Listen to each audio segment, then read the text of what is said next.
Hi, I'm David Berlin, Editor-in-Chief of Programmable Web, and I'm here to bring you the 9th part of an 11-part video series on APIs 101. Now, in this part, you can see that there's a whiteboard behind me, and the reason it's here is we're going to be diagramming the workflows of a security technology called OAuth in this segment of our video series.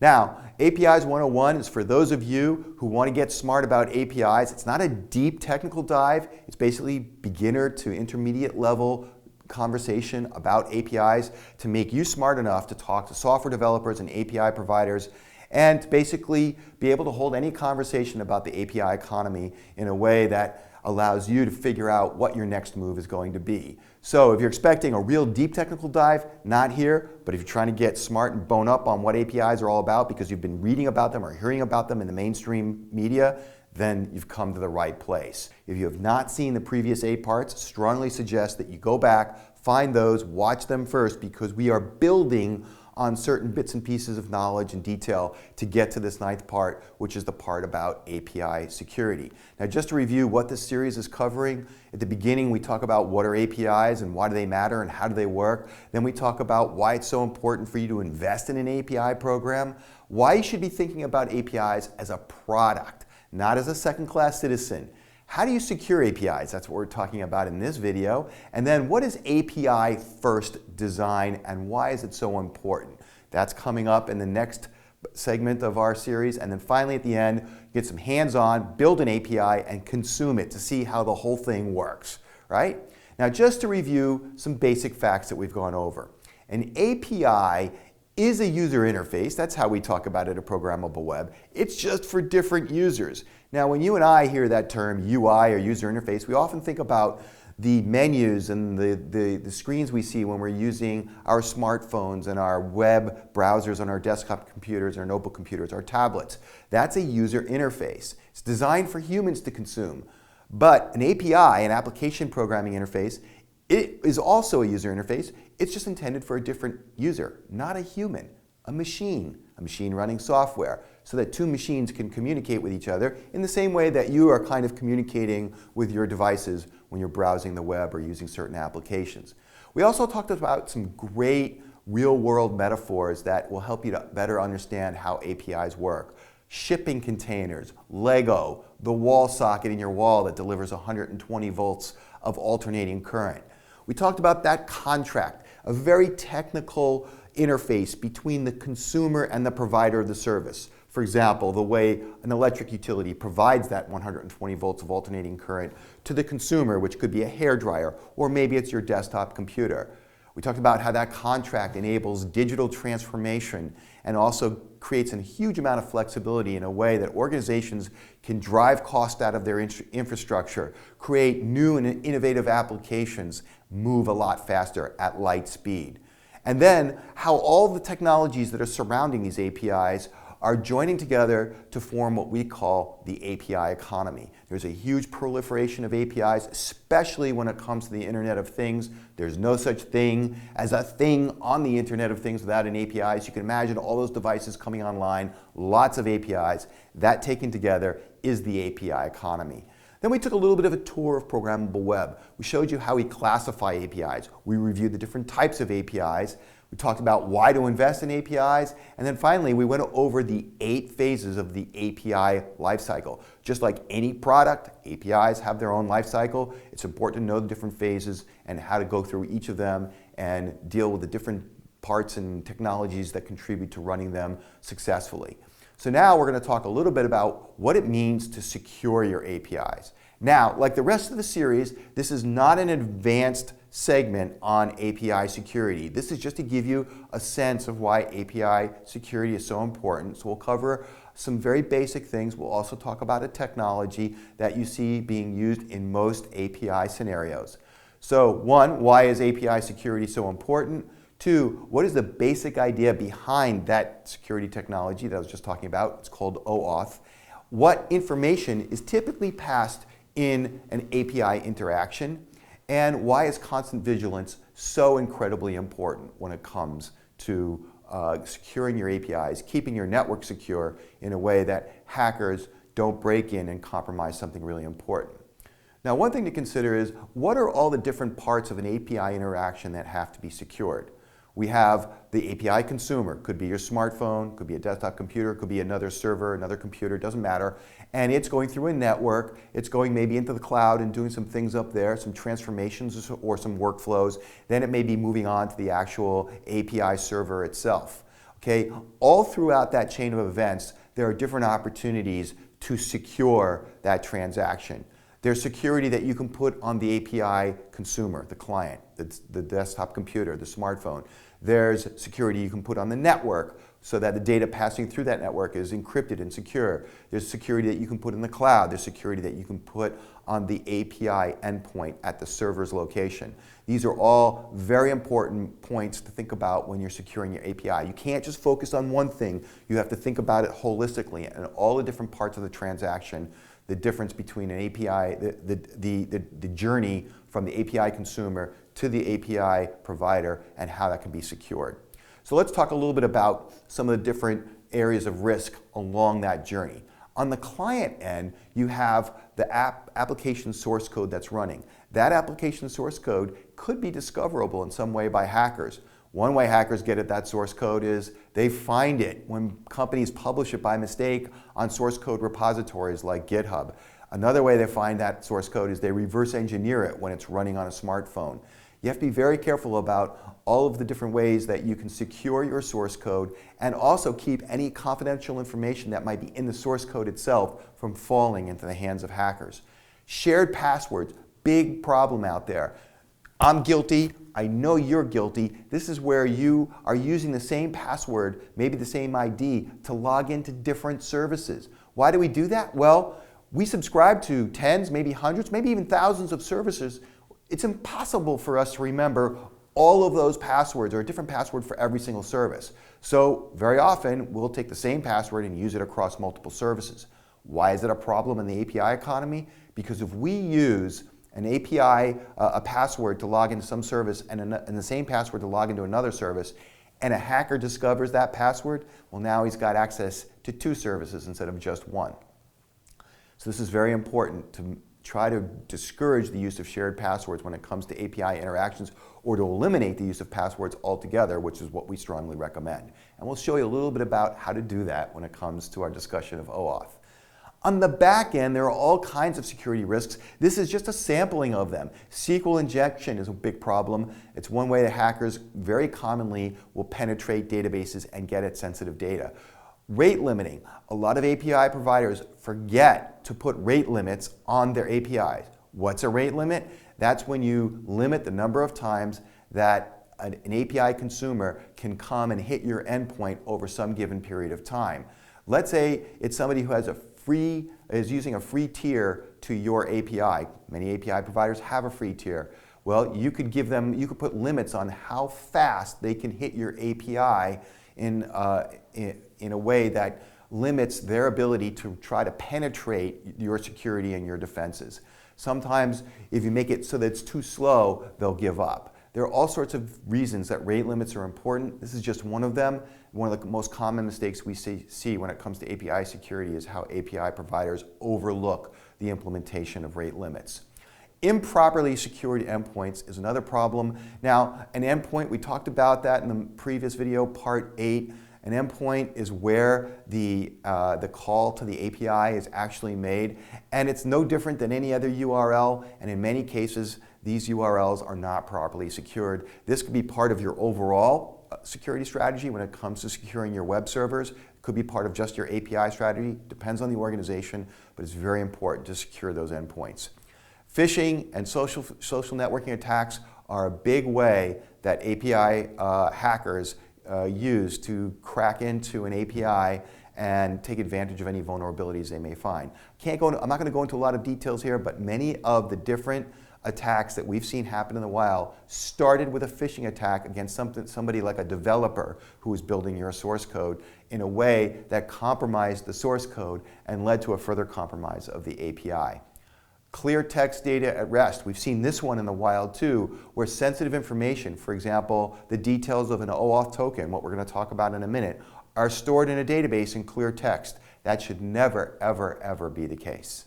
Okay, and then of course on the network you have all sorts of risks too, and what could be one potential vulnerability is that if information is being transmitted in clear text across a network and that information includes credentials, then somebody could sniff the network and lift that information off and perhaps use it in a way that they can penetrate your API and cause a big problem. So there are all sorts of places where you should be looking to secure the API transaction. This is not an exhaustive list. This is just to give you an idea that it's a jungle out there, and there are plenty of places to be hunting around for hackers to break in, and those same places are where you should be looking to secure your API transactions. Now let's jump to the whiteboard, and I'll show you how a typical OAuth interaction takes place and why it's so beneficial in an API interaction.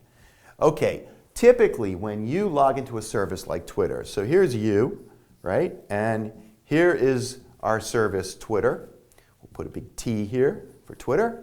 And when you log into that service, you supply it with your ID and your password. These are your credentials, your user credentials. Okay. Now, one thing a lot of people like to do is they like to get a third-party service, let's say Buffer is one such service, to post to their social networks on their behalf instead of posting directly. So they go through Buffer and then it goes to the social network. Could be Twitter, could be Facebook, could be LinkedIn, doesn't matter. Now, when Buffer is making a post to Twitter, it is going through Twitter's API in order to do that. That's how Buffer makes its posts to Twitter. Okay, in the old days, when you wanted a third party to post to another service on your behalf, you had to give that third party your credentials. Not a very good practice when you think about it, because then you start sprinkling your user ID and password to a whole bunch of third parties, many of whom you don't have a personal relationship with, so you really don't know if you're sharing it with somebody that might then again share it somewhere else, either on purpose or inadvertently by storing that information in a database without encrypting it first in clear text. We talked about that as being one of the risks, right? So this is a very, very vulnerable situation that somehow we have to deal with to secure the API interaction. So how does OAuth do this? Well, it's pretty straightforward. It eliminates the need for you to give Buffer your user ID and your password in order for Buffer to post on your behalf. Instead, what happens is, we'll take out the ID and the password here for now. When you tell Buffer that you want to post to Twitter you want Buffer to post to Twitter on your behalf, Twitter comes back to you and says, hey, user, this third-party service wants to post to us on your behalf. Give us your user ID and password. So now you're only sharing that user ID and password with Twitter, not with Buffer. Give us the user ID and password to authorize the third party to post on your behalf. So they ask you that question and then you send that data back. And then once you've authorized that transaction, Twitter will go ahead and give Buffer something called a token. Now, it's a little more complicated than that. There are a couple different tokens that get transmitted, but that token, we'll put a little token here, T-O-K, that token is now a basic representation of your user ID and password. It's not your actual user ID and password. So that token is only good so that Buffer can act on your behalf and post to Twitter. Anytime Buffer wants to make a post through the API, it sends that token along the way to the API. When the API sees that token, it says, aha, that's this user using Buffer to access Twitter. Now, why is this such a great scheme? Well, one reason is the token is specific to this user and to this application. Again, the token has been issued by Twitter. So, if at any point in time, Twitter wants to revoke that access, they can just knock out this one token, and now Buffer can no longer act on the user's behalf in terms of making a post to Twitter. Another thing that's great about this scheme is that if Twitter decides that Buffer has got a security problem and they need to take away all of the users who are using Buffer, their access to Twitter through that path, they can say, all right, let's look for all the tokens that we issued to Buffer and revoke them as well, and that will secure Twitter's API from a bad actor like Buffer, if Buffer was a bad actor.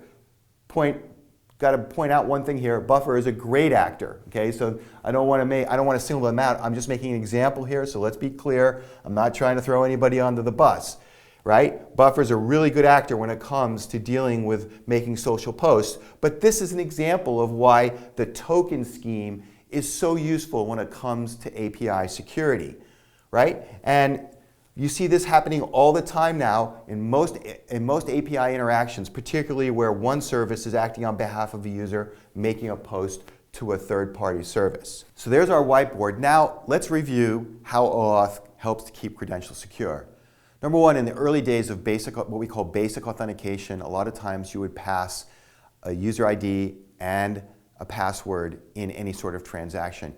This is not a great idea in this day and age of the network where a lot of that information is discoverable, right? So we want to make sure that we're not sharing that data with third parties in a way that we're sprinkling what is otherwise confidential information all over the network to people we don't even know and shouldn't necessarily trust, okay?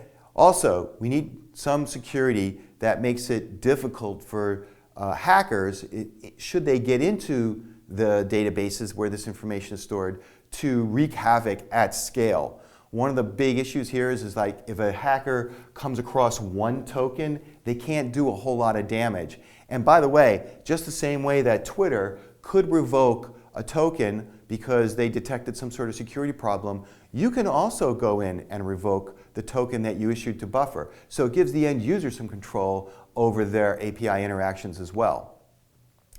The Open Authentication Protocol, OAuth, was introduced as a token-based authentication system. It definitely prevents the API client, in this case, let's say it's Buffer, or it could be a mobile application that is accessing a network on a service on your behalf.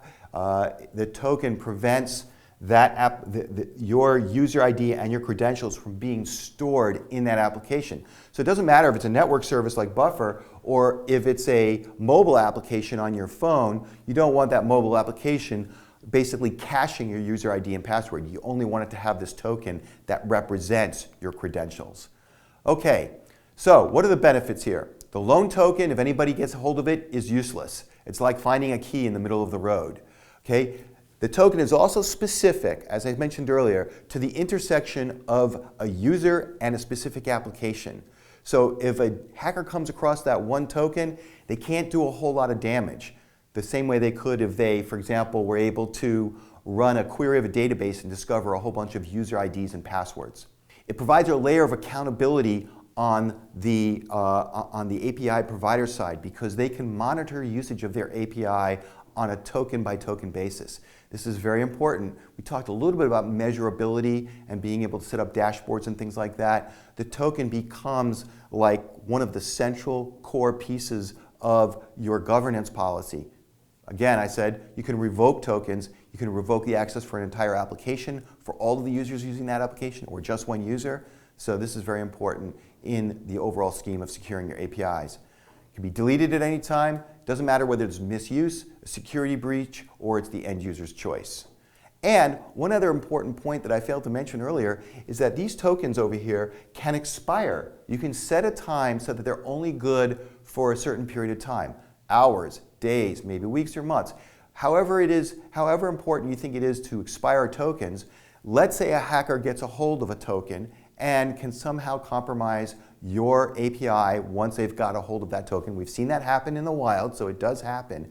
But if that token has an expiration time associated with it, by the time the hacker gets around to trying to penetrate your network, if the token is expired, something that user IDs and passwords don't do unless the end user changes them, well, if the token is expired, then it's no good anymore. They can't use it to try to wreak havoc on your API.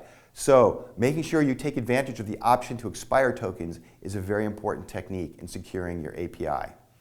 So now I want to show you a typical interaction in the real world of how OAuth works and how it looks to the end user. Okay, so here we are on one of my Twitter accounts. It's one that I have not used in a long time, so we'll use it for demonstration purposes to show how Twitter will authorize Buffer to post on my behalf using an auth token. So you get to see the end user experience of how that happens here.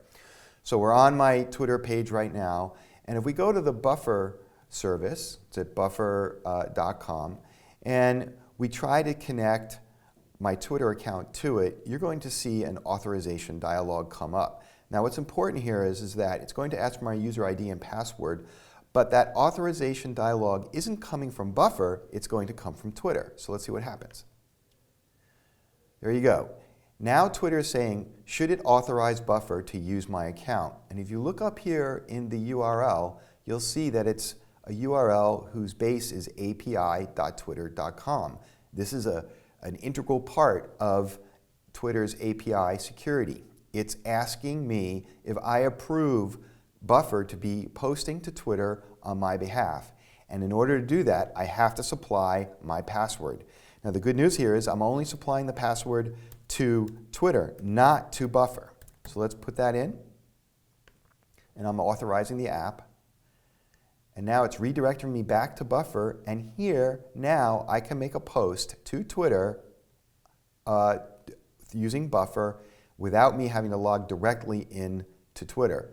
Buffer now has a token that represents me and Buffer, that intersection of me and the application, in a way that it will authenticate against the Twitter network and allow me to make that post. That gives you some idea of how that works. Now, if for some reason Twitter decided that they needed to revoke the application's token in order to prevent some sort of security infiltration, they could just take away that token. And another thing that's really important here is I can always go back to my Twitter account and I can pull up my profile. I can go into the account settings, which are here. I can go scroll down to the application tab, and I can revoke the token myself. So the end user has a lot of control here. I can just click the revoke, and there it is. Now that token will no longer be able to, no one will be able to use that token to post to Twitter on my behalf as though the post was coming from Buffer. So that gives you some idea of the end user experience when it comes to OAuth tokens and how they can add and strengthen your API security. Okay, so now you have a good idea of what it looks like from the end user's perspective when OAuth tokens are being used to secure their interactions with a service through an API when they're using a third-party application. I know that was a mouthful there, but it's really not so intimidating, and it's actually a very good thing to do. Your users will feel more comfortable knowing that they're not passing their credentials to some third party who they don't know or shouldn't be trusting. Now, when a typical API interaction takes place, it is useful to know what some of the information is that's being transferred back and forth depending on the implementation. So user ID and password are sometimes passed back and forth in an API interaction. That is when the API provider is depending on what we call basic authentication. Again, that's something that we strongly recommend against doing, but it is still being done with many APIs. And those two bits of information are in fact secret, right? You shouldn't be sharing those. Also, there's something called the API key. When a developer registers to use your API, you very often will issue them what's called an API key. It's like a key that's unique to that developer, so that from that point forward, whenever that developer is accessing your network, then you can use the key to uniquely identify them, associate traffic with them, or maybe check on whether or not they're trying to exceed the limits of the tier that they're participating in. That's the unique identifier that identifies each developer. It should not be treated as a security mechanism. A lot of people think because it's using the word key that it's one way of securing an API. Well, to be honest with you, it's not. It really doesn't help in securing the API. It really more helps with your ability to measure what's going on with certain developers. There's also an application secret that gets transferred back and forth in many of your API interactions. And unfortunately, even though that was used as a security mechanism, it's not really helping that much these days. It's almost like the key typically speaking, the application secret is now discoverable by hackers. And so make sure that when you are deploying your APIs and allowing developers to access them, that you don't depend on things like the API key and application secret alone to secure your API.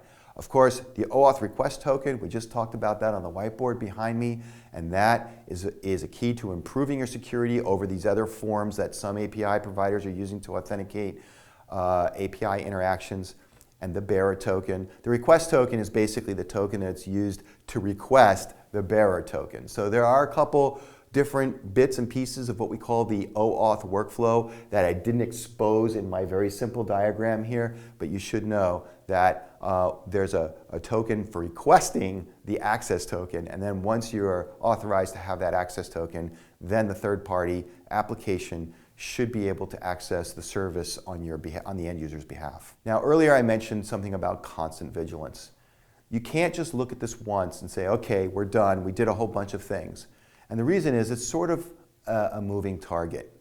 API security, as it turns out, is very, very difficult. And just to give you an idea of how hard it is, here's a short list of 5 companies, 5 very well-known internet companies, very well-funded, able to afford the very best talent out there, and all of them have had API security problems, right? And those problems have been publicized. We've written about it on Programmable Web. So Google's had problems. Facebook, Apple, Twitter, Pinterest, they've all had problems with their API security. So you have to keep in the back of your mind, boy, if it's challenging for them, it's going to be double challenging for me, and we have to be vigilant about keeping hackers out of our networks, okay? OAuth right now is pretty much the only thing that prevents hackers from getting free access to accounts when we're talking about an API interaction. There are some other ways, but they are sort of home cooked, and I would strongly advise most of you not to try to bake your own security that way. OAuth is a standard, and it's the easiest and most standard way of putting security in place without requiring user IDs and passwords to be transferred between a third-party application and your API.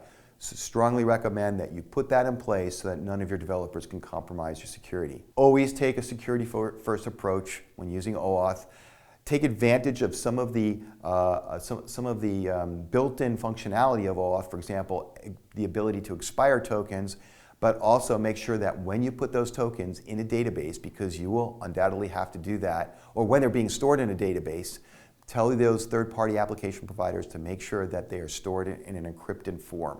Okay? We have seen several major hacks of API providers, and one of the reasons that those hacks were successful is because the third-party applications that took delivery of those OAuth tokens stored those tokens in clear text. Make sure that you're telling any developer that those tokens have to be encrypted. And before doing anything, do a much deeper dive on all of the security technologies that are related to APIs, particularly OAuth. It is a moving target. There are standards bodies at the IETF that are working night and day on improving all of the different underpinnings to OAuth, and it's beholden upon you as an API provider to make sure that you are staying on top of the changes that are being made to the standard so that you can have the most recent and up-to-date technologies in your API stack in such a way that it guarantees the security of your APIs. The reason they're doing that is because the existing API stack has been proven to have a new vulnerability that they didn't see before. So they're constantly battening down the hatches. It's very important that every time they batten down a new hatch, you incorporate that new technology into your stack so that you are fully secure. Now, we deal with a lot of people. We have a lot of different sources that we go to when we're writing news stories on Programmable Web. And I think this is one of the most important points.